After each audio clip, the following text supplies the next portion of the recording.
this is a very sad day for us in Turkana.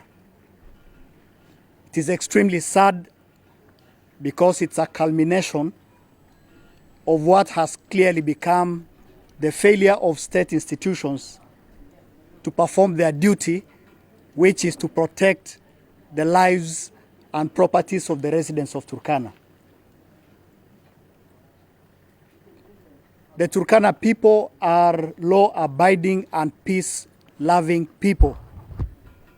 And that is the reason why, when the government asked us to surrender illegal firearms, we did that. We mobilized our people, and all the firearms that were in the hands of the wananchi were surrendered to the state. We did not know at that point that we were being duped.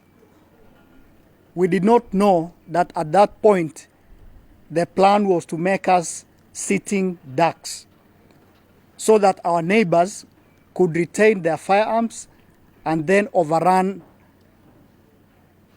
our places of residence at will. As we speak today, what we are witnessing in Kapedo and the whole of Turkana East and other parts of Turkana is the failure of the Constitution. Because the Constitution of Kenya 2010 gives the government the duty to protect lives and property.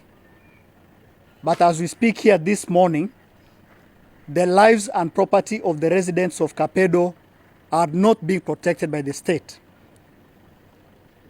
What we are witnessing is the systematic failure of the state, because the government of Kenya cannot claim that it is in charge of this territory, and yet armed militia can overrun a GSU camp, can overrun a school, burn people's homes, and yet they are helpless. So as a leadership, we are thinking twice.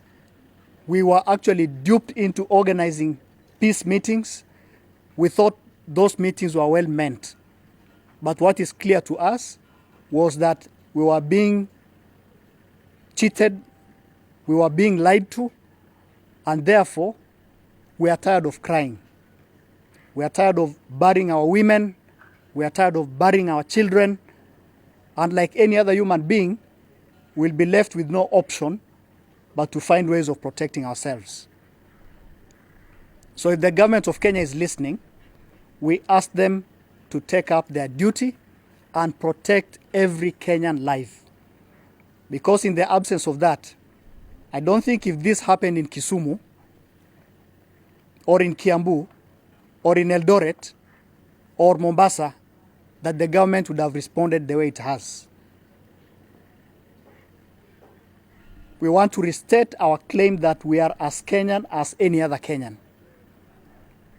And we will not sit, we will not beg for protection.